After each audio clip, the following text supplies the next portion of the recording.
O frio cortante da Torre de Londres penetrava através das pedras milenares, carregando consigo o cheiro acre de umidade e ferro enferrujado. Maria Stuart, outrora a rainha mais bela da Europa, agora jazia sobre palha molhada, seus dedos aristocráticos tremendo não apenas pelo frio, mas pelo peso esmagador de 19 anos de cativeiro. A luz fraca que filtrava através das grades de ferro desenhava sombras espectrais em seu rosto pálido, onde os traços da juventude haviam sido substituídos por sulcos profundos de sofrimento.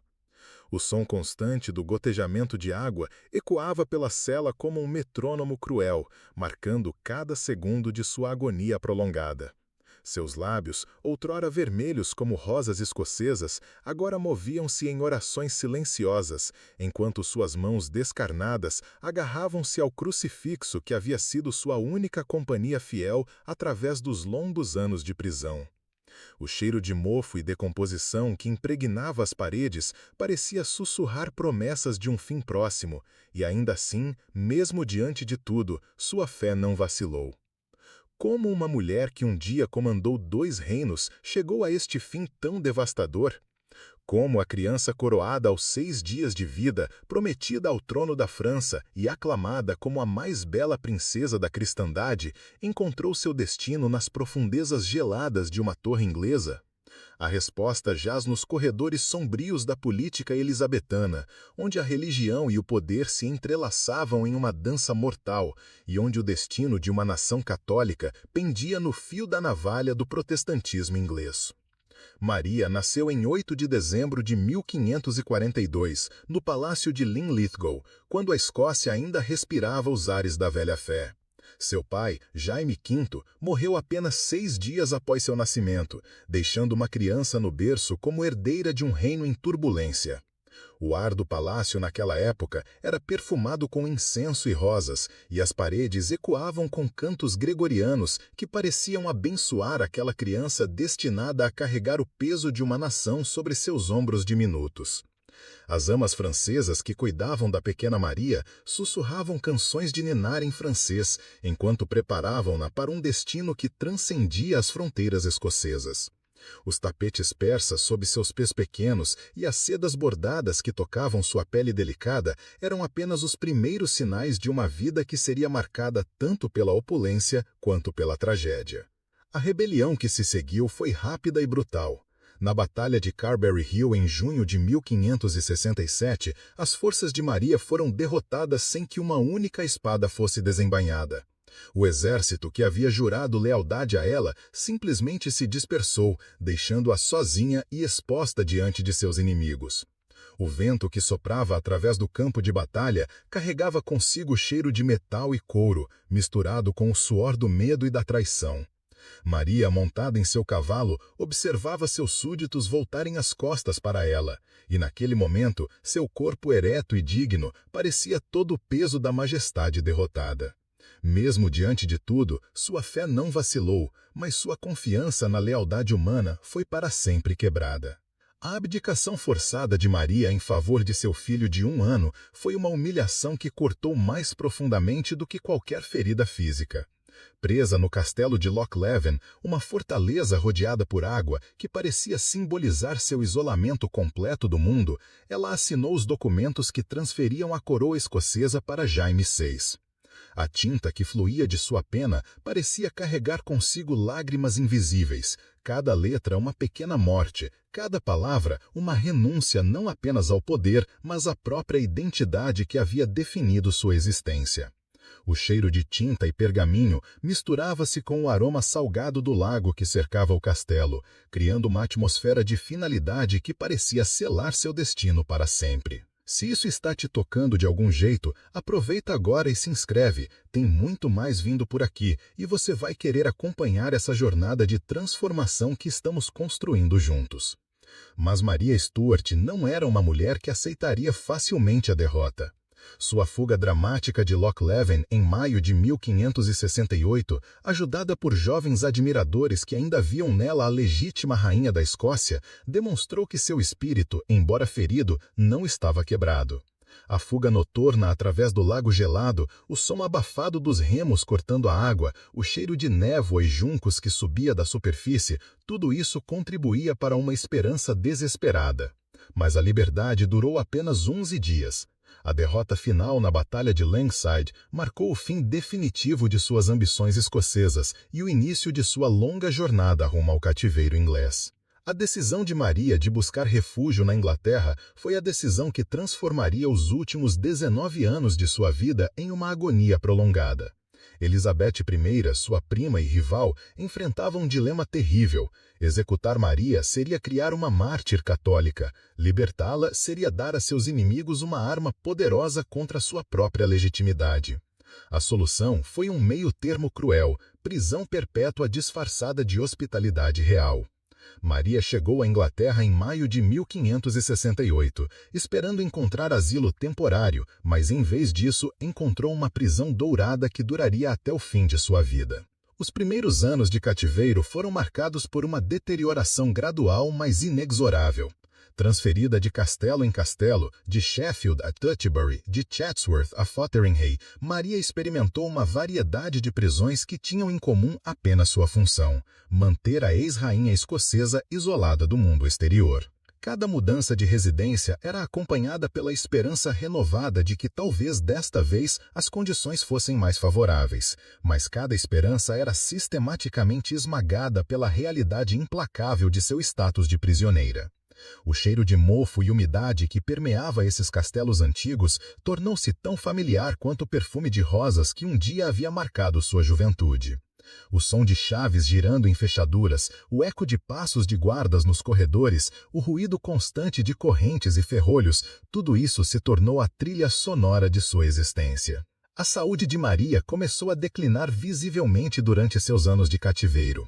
A mulher que um dia foi celebrada como a mais bela rainha da Europa, agora caminhava com dificuldade, seus cabelos castanhos perdendo o brilho e começando a embranquecer prematuramente.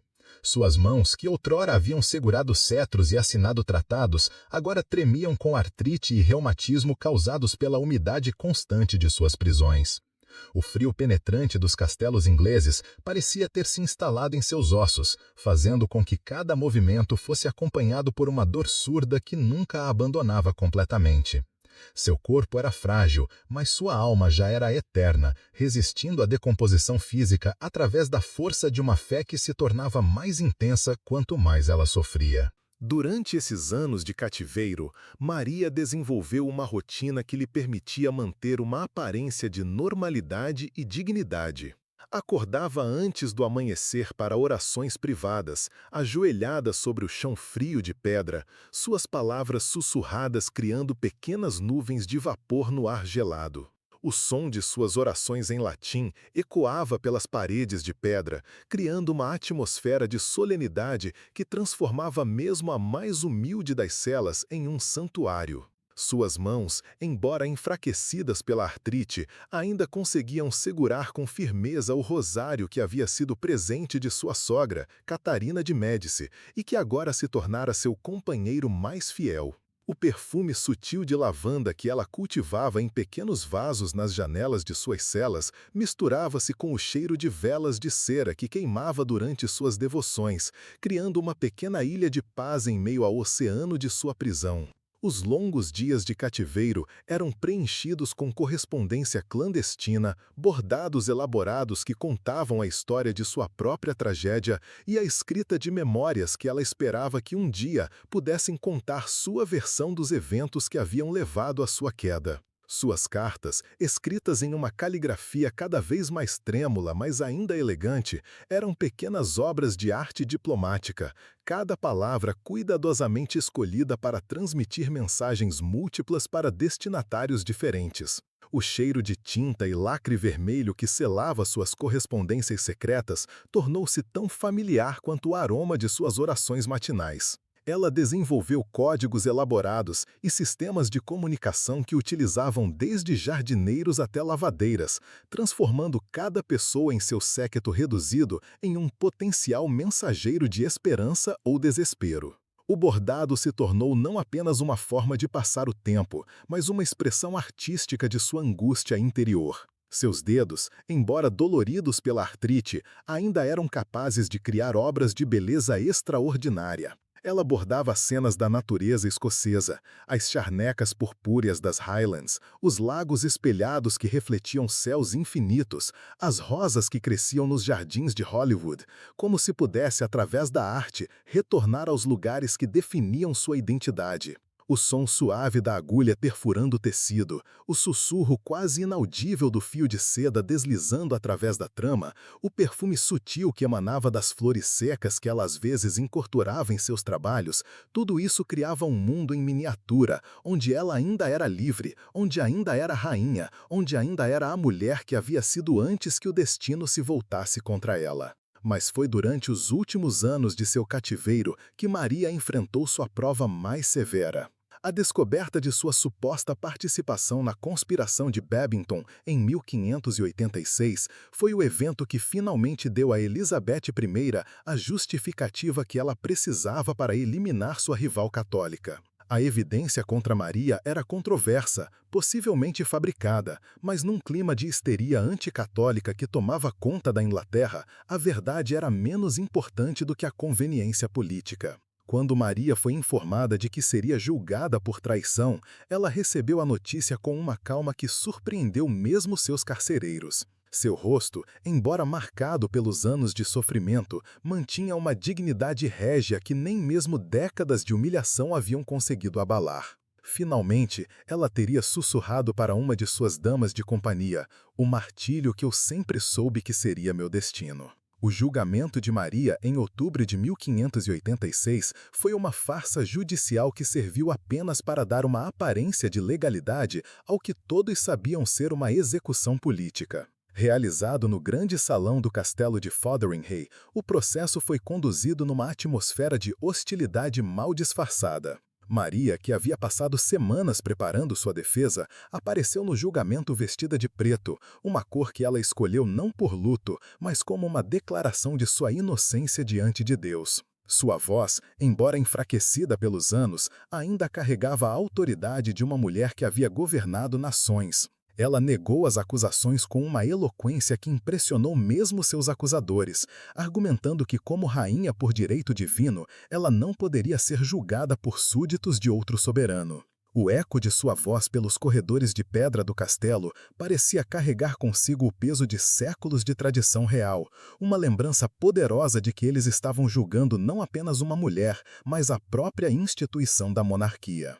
A condenação de Maria foi um foregone conclusion, mas mesmo assim ela a recebeu com uma graça que desconcertou seus inimigos. Quando a sentença de morte foi lida, ela permaneceu ereta, suas mãos entrelaçadas diante de si, seus olhos fixos não nos rostos dos homens que haviam condenado, mas numa cruz que pendia da parede oposta. O silêncio que se seguiu à leitura da sentença foi quebrado apenas pelo som da respiração pesada dos presentes e pelo farfalhar das vestes de Maria enquanto se levantava. Para responder, deu graças a Deus, ela disse, sua voz clara e firme, que o fim das minhas aflições está próxima.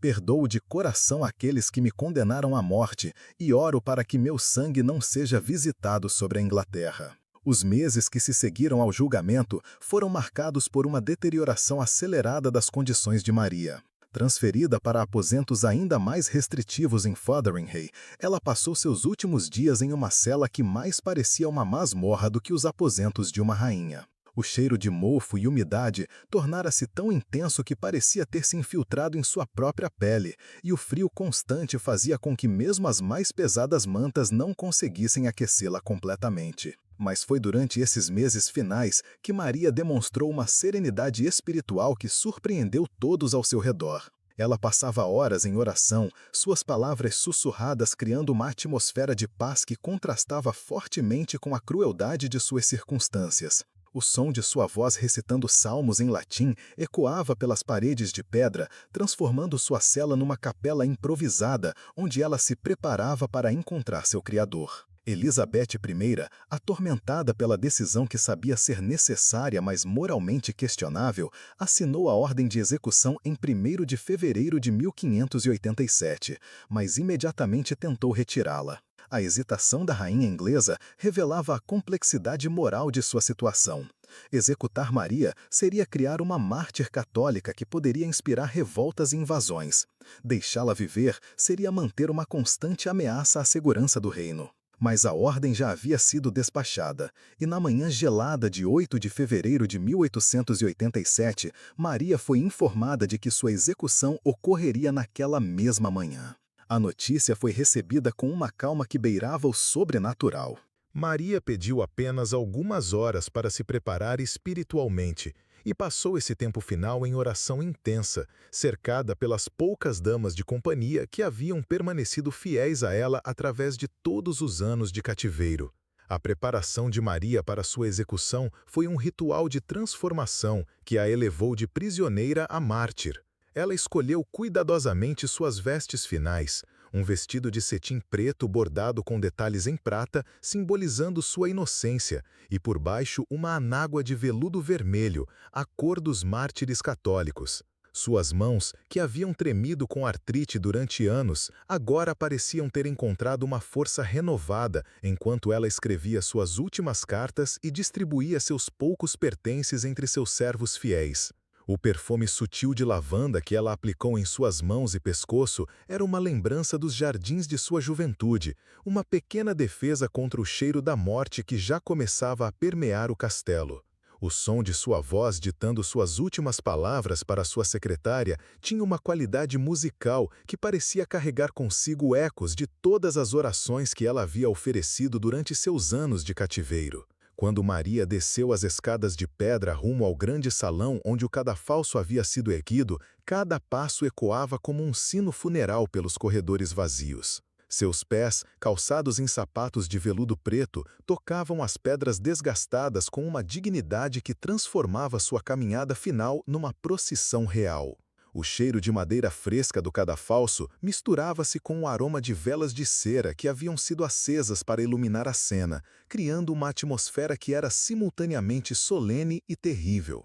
As pessoas presentes, nobres, oficiais e o pequeno séquito que havia permanecido leal a Maria observavam em silêncio respeitoso enquanto ela se aproximava do local onde sua vida terrena chegaria ao fim. O som abafado de soluços contidos misturava-se com o farfalhar das vestes de seda, criando uma sinfonia de luto que parecia apropriada para o fim de uma era. Maria subiu os degraus do cadafalso com uma firmeza que desmentiu seus 44 anos de idade e as décadas de sofrimento que haviam marcado seu corpo. Sua postura ereta, seus ombros alinhados e a forma como ela segurava a cabeça alta transformaram aquele momento de suprema humilhação numa demonstração final de majestade real. Ela dirigiu-se à pequena multidão presente com uma voz que, embora fraca fisicamente, carregava uma autoridade moral que silenciou até mesmo seus inimigos. «Perdoo aqueles que me condenaram à morte», ela disse, suas palavras ecoando pelo salão como uma bênção paradoxal. «Não guardem rancor contra minha nação por causa de minha morte. Oro para que meu fim possa trazer felicidade a este reino e união entre todos os cristãos». Mesmo diante de tudo, sua fé não vacilou, e naquele momento supremo ela se transformou de vítima em vencedora espiritual. O momento final da execução foi marcado por uma serenidade que chocou todos os presentes. Maria ajoelhou-se diante do bloco de madeira, suas mãos entrelaçadas em oração, seus lábios movendo-se silenciosamente em súplicas que pareciam ser dirigidas não aos homens presentes, mas a um tribunal superior. O executor, visivelmente nervoso diante da dignidade de sua vítima, hesitou por um momento antes de cumprir sua terrível tarefa. O silêncio que preencheu o salão era tão profundo que o som da respiração de Maria podia ser ouvida claramente por todos os presentes. Quando ela finalmente baixou a cabeça, colocando o pescoço sobre o bloco, sussurrou uma última oração em latim. «In manus tuas, Domine, commendo spiritu meum». «Em tuas mãos, Senhor, entrego meu espírito». A frase ecoou pelo salão como um canto final, transformando aquele momento de morte em nascimento para a eternidade. A execução de Maria Stuart em 8 de fevereiro de 1587 marcou não apenas o fim de uma vida, mas o início de uma lenda que perduraria por séculos. Seu corpo, que havia sido templo de sofrimento durante tantos anos, finalmente encontrou paz, mas sua alma havia se tornado símbolo eterno de fé inabalável diante da perseguição.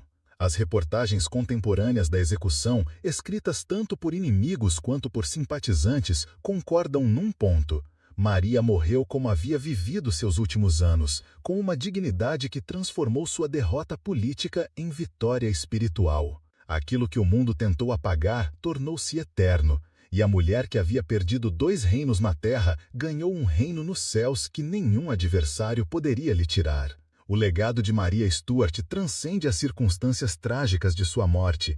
Ela se tornou símbolo da resistência católica contra a perseguição protestante, mártir de uma fé que se recusou a comprometer mesmo diante da morte. Seu exemplo inspirou gerações de católicos a manterem sua fé mesmo nas circunstâncias mais adversas, e sua história tornou-se um testamento da força que pode ser encontrada na fragilidade, da vitória que pode emergir da derrota, da eternidade que pode ser alcançada através da mortalidade.